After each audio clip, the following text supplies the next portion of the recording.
July 4th, 1928. The Lower East Side, Manhattan. The air smelled like gunpowder and roasted peanuts. Salvatore Lucania. To understand why Salvatore Lucania was planning to murder his own boss, you need to understand what organized crime looked like in 1928. It was chaos. Pure, bloody chaos. New York had dozens of gangs, Italian, Irish, Jewish, Polish. They fought over territory like starving dogs over scraps. Alliances formed and shattered within weeks. Blood feuds started in Sicily, continued on Mulberry Street. Men died over insults, over corners, over women they'd never met. Joe Masseria represented the old way. Sicilian-born, barely spoke English, believed in the ancient codes. You're either with us or against us. You're either Sicilian or you're the enemy. Loyalty meant everything. Innovation meant nothing. Masseria had built his empire through brutality and tradition. If you disrespected him, you died. If you worked with non-Italians, you died. If you questioned his decisions, you died. Simple, effective, and completely unsustainable. Salvatore Lucania saw something different.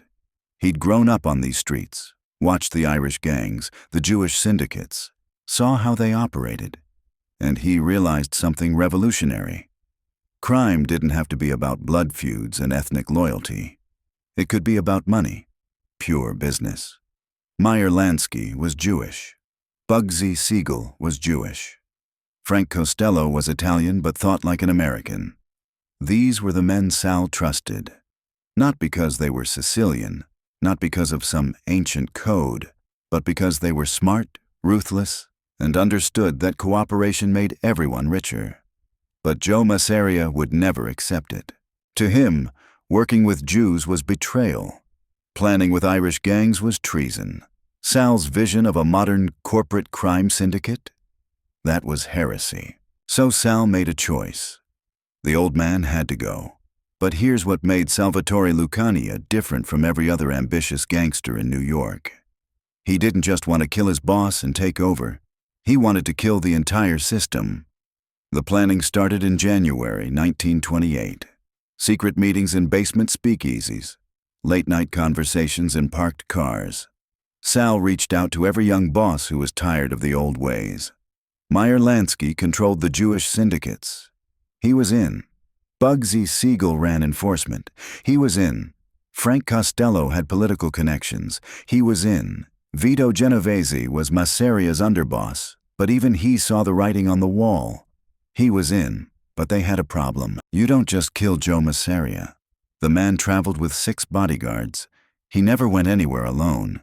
He trusted no one, suspected everyone. Getting close enough to pull a trigger seemed impossible, unless he trusted you completely. And there was only one person Joe Masseria trusted completely. His protege, his rising star, Salvatore Lucania. That's when Sal realized what had to happen. He'd have to be there when it happened. He'd have to set up his own boss, watch him die. Maybe even pull the trigger himself. Some men would have hesitated. Sal didn't hesitate for a second. April 15th, 1931. 3 years after that conversation with Meyer Lansky. 3 years of careful planning, alliance building, waiting for the perfect moment. Sal invited Joe Masseria to lunch. Nuova Villa Tamaro, a small Italian restaurant in Coney Island. Quiet, private, away from Manhattan's prying eyes. Just a friendly meal between boss and protege to discuss business. Masseria arrived at noon with 2 bodyguards. Sal was already there, sitting at a corner table. The bodyguards checked the restaurant, found nothing suspicious, and took positions by the door. For 2 hours, they ate.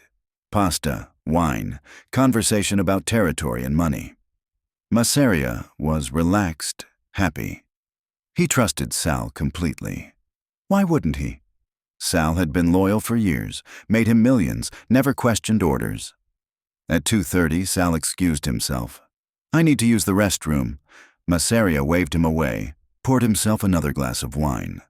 Sal walked toward the back of the restaurant, past the kitchen, out the rear exit, into an alley where Meyer Lansky was waiting with a car.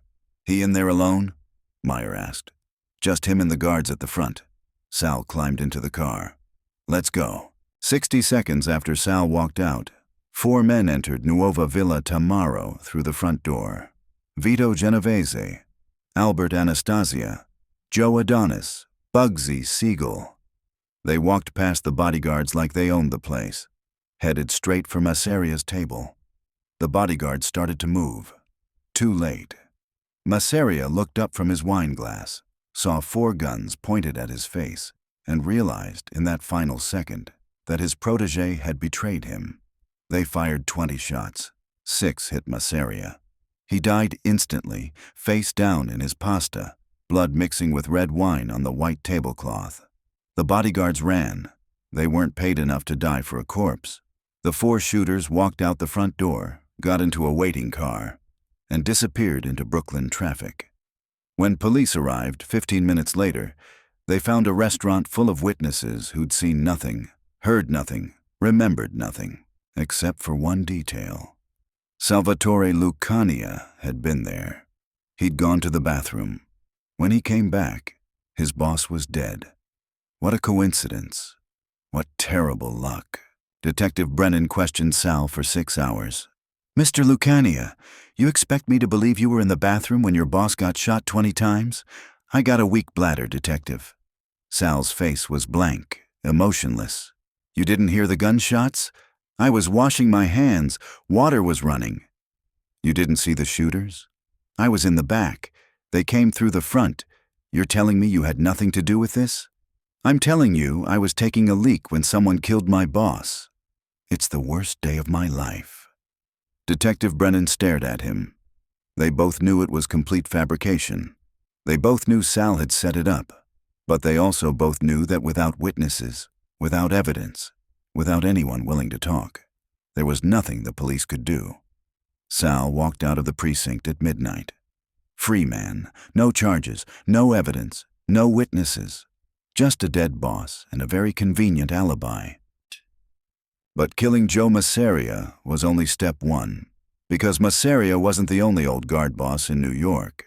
There was another one, more dangerous, more ambitious, more ruthless than Masseria ever was. Salvatore Maranzano. And Maranzano had been watching Sal very carefully. He'd seen the assassination, recognized the planning, the precision, the ambition, and he'd made a decision. Salvatore Lucania was either going to work for him or die trying to oppose him. 3 days after Masseria's death, Sal received a message. Mr. Maranzano requests your presence. Tomorrow, noon. Come alone. Meyer Lansky read the message, looked at Sal. It's a trap. Probably. You going anyway? Sal folded the note, put it in his pocket. Of course. Because this is where the real story begins. Not with Masseria's death in a Coney Island restaurant, but with what happened when Salvatore Lucania walked into Salvatore Maranzano's office. When 2 men, both named Salvatore, both Sicilian-born, both absolutely convinced they should rule New York's underworld, sat across from each other and decided who would live and who would die. That meeting would change everything. April 18th, 1931, 2:47 p.m. The Grand Central Building, Manhattan. Sal walked into Maranzano's office alone. No gun, no backup, no escape plan. Just him and whatever words he could use to stay alive for the next hour. Maranzano sat behind a massive oak desk like a king on a throne. At 49 years old, he looked more like a professor than a gangster. Wire-rimmed glasses, tailored suit, books lining the walls. Ancient Roman history, military strategy, Machiavelli. This wasn't some street thug who'd clawed his way up. This was a man who'd studied empire building. 6 bodyguards stood along the walls, armed, watching, waiting for the signal to turn Sal into a corpse. Sit, Maranzano said. His English was accented, formal. You know why you're here? I got your invitation. Hard to refuse. Maranzano smiled. No warmth in it. You killed Giuseppe Masseria. Don't insult me by denying it. Sal said nothing. Sometimes silence was the smartest play. I'm not angry, Maranzano continued. Masseria was old, stubborn, stuck in old ways. He needed to die. You did me a favor. The question is, what happens now? You tell me. Maranzano stood, walked to the window overlooking 42nd Street. I'm going to reorganize everything. 5 families, clear territories, proper structure. No more chaos, no more wars. Order, like the Romans built. Sounds reasonable. And you're going to help me. You're smart, Salvatore. Smarter than most of these animals. You understand organization, efficiency. I need men like you. What's my role? Underboss. Second in command of your family. You report to me. I give you territory, protection, opportunity. You make money, I make money. Everyone prospers. Sal studied Maranzano's reflection in the window. Saw the calculation behind the offer. The trap hidden in the opportunity. And if I say no? Maranzano turned around. Then you're a problem, and I eliminate problems. The bodyguard shifted slightly. Hands moved closer to weapons. Sal leaned back in his chair. Relaxed, casual. Like they were discussing the weather instead of life and death. Here's what I think, Mr. Maranzano. You don't want an underboss. You want a boss of all bosses. You want what Masseria wanted. Total control. Maranzano's expression didn't change. Continue. Problem is, that system doesn't work anymore. It causes wars, brings heat, makes everyone unstable. You kill Masseria's guys, they kill yours. Cops get involved, business suffers. It's inefficient. What do you suggest? Sal leaned forward. Equal families, equal votes. Commission decides major moves. Nobody's the boss of bosses. We're partners, not subjects. Maranzano laughed. Actually laughed. Partners? You think men like Vito Genovese, Albert Anastasia, Joe Bonanno want to vote on decisions? They want to be told what to do by someone stronger. Maybe. Or maybe they want respect instead of orders. The room went quiet. Dangerous quiet. You're ambitious, Maranzano said softly. More ambitious than I thought. You don't want to work for me. You want to replace me. I want to work with you. Big difference. There is no width in this business. There's only above and below. And I'm above. Sal stood up slowly. The bodyguards tensed. Then we got a problem, Sal said. Because I'm done being below anyone. For 5 seconds, nobody moved. Sal was unarmed, outnumbered, surrounded by killers who could end him with a gesture from Maranzano. But Maranzano didn't give the gesture. Instead, he smiled again. That same cold, calculating smile. Sit down, Salvatore. I'm not going to kill you today. Why not? Because you're useful. And because killing you would start another war I don't need right now. So here's what's going to happen. You're going to accept my offer, join my organization, follow my orders, and we're going to pretend you never said what you just said. And if I refuse, then you walk out of this building and die before you reach the street. Your choice. Sal looked at the bodyguards, at Maranzano, at the chessboard set up on the side table. A game in progress, half finished. He sat back down. I accept. Smart man. Maranzano extended his hand across the desk. To our partnership. Sal shook it. Partnership. But as they shook hands, both men knew the truth. This wasn't a partnership. It was a temporary ceasefire. A pause before the inevitable war. Sal left the Grand Central building at 3:30 p.m. Still alive, still breathing, still planning. Meyer was waiting outside in a black Cadillac. How'd it go? Sal got in, closed the door. We're working for Maranzano now. We? All of us. He's reorganizing everything, calling himself boss of all bosses, handing out territories like he's Julius Caesar. You agree to it? What choice did I have? 6 guns in the room, all pointed at me.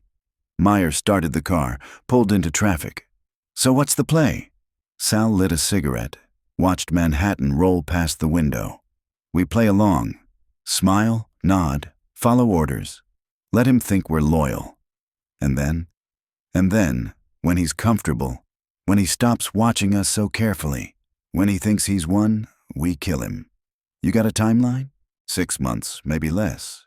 Maranzano's smart, but he's got the same disease Masseria had. He thinks he's building an empire. doesn't realize empires fall. Meyer drove in silence for a few blocks. You know this is going to change everything. You kill Maranzano, you can't just take his place. The other bosses won't accept another boss of all bosses. I know. So, what's the end game? Sal flicked ash out the window. The commission. Equal families, equal votes, no dictators. Exactly what I told Maranzano we should do. He rejected it. Because he's old world. He thinks strength means control. Doesn't understand that real strength is making people want to follow you, not forcing them to. And if the other bosses don't go for it, then we convince them. Show them that cooperation is more profitable than competition. They drove to Meyer's apartment in the Upper West Side, spent the next 6 hours planning. Names, territories, alliances, contingencies. How to kill a boss of all bosses without starting a war that would destroy them all. It took 4 months, not 6. September 10th, 1931. 4 men dressed as federal agents walked into Maranzano's office. They showed badges, said they had questions about tax evasion. Maranzano's bodyguard stepped aside. You don't shoot federal agents, except they weren't federal agents. They were Vincent Call, Samuel Levine, Bo Weinberg, and Thomas Lucchese, Sal's men. They shot Maranzano 6 times, stabbed him 4 times, made absolutely certain he was dead. When police arrived, witnesses said federal agents had done it. Couldn't describe them, didn't remember details. Terrible tragedy. Detective Brennan questioned Sal again. Where were you when Maranzano died? Having lunch with Meyer Lansky. 20 witnesses. Convenient. Isn't it? Sal walked free. Again. That night, he convened the first official meeting of the commission. 5 families, equal votes, disputes settled through discussion. The old world died with Maranzano. The new world was born in a smoke-filled room in Lower Manhattan, built on rules instead of bullets. And the man who built it? Salvatore Lucania, the kid from the Lower East Side who refused to bow, refused to break, refused to accept that someone else should control his destiny. They'd call him lucky for surviving that ditch in Staten Island. But his real luck was vision, seeing what organized crime could become before anyone else did. Sometimes the greatest power isn't surviving what they throw at you. It's building something they can't destroy. April 15th, 1931. Joe Masseria died in a Coney Island restaurant with pasta on his plate and bullets in his chest. September 10th, 1931. Salvatore Maranzano died in a Manhattan office building, killed by men pretending to be federal agents. 5 months separated those deaths. But between them, the entire structure of American organized crime was demolished and rebuilt. Salvatore Lucania didn't just kill 2 bosses. He killed a philosophy. The idea that one man should rule everyone else, that Sicilian blood mattered more than American dollars, that the old ways were the only ways. He replaced it with something nobody had tried before. Democracy for gangsters. 5 families, equal votes. Disputes settled in boardrooms instead of back alleys. It shouldn't have worked. Men who'd spent their entire lives killing to get ahead don't usually vote on decisions. But it did work. For decades, the commission Lucky created kept the peace, made everyone richer, kept the bloodshed manageable. Not because criminals suddenly became civilized, but because Lucky understood something the old bosses never did. Fear makes soldiers, respect makes leaders. And profit makes everyone cooperate. The kid from the Lower East Side, the guy who survived 50 stab wounds in a Staten Island ditch, built an empire not through brutality, but through vision. He saw the future while men like Masseria and Maranzano were still fighting wars that started in Sicily 50 years earlier. That's the real story of Lucky Luciano. Not that he was tough enough to survive, but that he was smart enough to change.